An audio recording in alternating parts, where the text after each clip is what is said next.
Sean Foley here at Foley Performance Academy. Want to discuss with you something that is a reality for all of you, which is a weather delay. And many times in the past I've heard players go, well, after the weather delay I wasn't any good, it's unfortunate, it started raining, and then kind of make it more about what happened to them versus how they handled what happened to them. And look, life is a function of bad things are going to happen, it's just how you deal with it. There's no way to avoid that from occurring, whether you're a good person or a bad person. It's going to happen. So for example, a weather delay is a pretty realistic concern that people who play sports outside have to deal with. And it's not really something that people talk about a whole lot. So we've been discussing here that, you know, we're inside right now doing this because there's lightning outside. So it brought us into this idea where this would be cool to discuss this. So what we see is a player during the weather delay, like still grinding, still focused, not trying to get out of whatever place that they're in their head. We also see players who just end up sitting on technology the whole time, and all that's going to do for the most part is make your mind busy. Because most of you kids, when you're on that technology, right, you're either doing something to read something, to learn something, or you're doing something that's going to be based more into comparison and get the mind busy, and you're going to start wondering, well, why didn't I do that on spring break, and why did they do that on spring break, and all the nonsense that's a derivative of social media, which is, there's no reason that you even need your phone at the golf course anyways. And then third, simulating a delay at home. And then fourth, nutrition, hydration. So still grinding, look, you only have so much concentration a day. From a neural standpoint, fatigue sets in quite quick. So when we're overthinking or we're out grinding, it's going to be really difficult in a 2-hour weather delay to stay switched on to what you're doing. And then as a function of that is going out like a little flat back on the golf course. 2, as far as technology goes, you know, you could be having some fun with your friends, you could be doing that. You could be taking your mind off of the tournament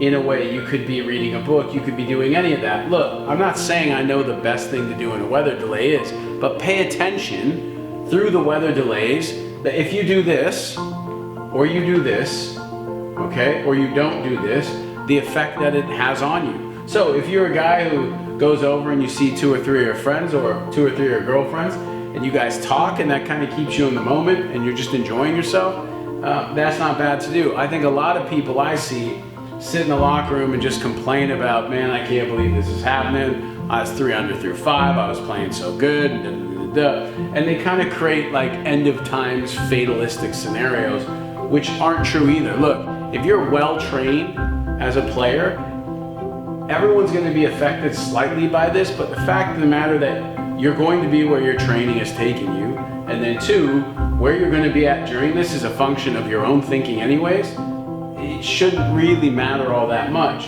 So I wrote here 3rd is simulating a delay. We know we're going to have weather delays. We know that, okay? So when they're training Navy SEALs, they know that Navy SEALs are going to be shot at with live ammo. That's why they use live ammo. So recognize that by the time the Navy SEALs went in to do certain things that they did in Afghanistan and Iraq, they had practiced in a building that was made exactly the same as the building that they had to go and attack.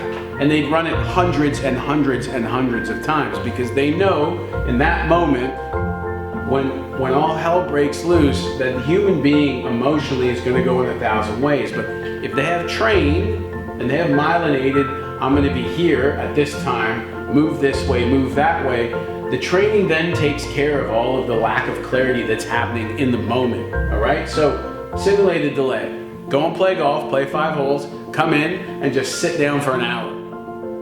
And if you get a chance to obviously re-warm up, not a lot of junior tournaments do you get to do that. So you do that and then you go right back out and see what did the delay affect. Like, did I get tighter in my backswing? You'll notice when you do this that when you simulate the delay, if you're aware, you'll start to realize where it's had an effect on either your swing or your putting or your chipping. So it's going to give you a good way to figure yourself out. But if all we do is ever practice in perfect days, and then weather hits, we're not really training in a fashion that I would say is the most productive. And then let's look at nutrition hydration. So I've been to plenty of tournaments where I come in and kids are sitting there eating chocolate bars, having Cokes, having hot dogs, high sugar content, high salt content. It's taking your body just as much to absolve itself of all of the potential influx of sugar and sodium, to the point that your ability to go out and be acute and then be astute with your focus isn't going to be there. So pay attention to what you either are or aren't eating. I'm going to guarantee you at every single tournament this year, 95% of you are dehydrated. So pay attention to that. We're over 80% water as human beings. So when we're dehydrated, it's a real problem because we can't even function as we're supposed to. I know I don't look like 85% water, but I am 85% water. So in order for the cells and the brain to work properly, there has to be hydration in the system. So when there's a weather delay, I know that's kind of an extensive talk, but just think to yourself about how many times in the weather delay it's affected you positively or negatively, or you're thinking of it. So people are still focusing too much on technology.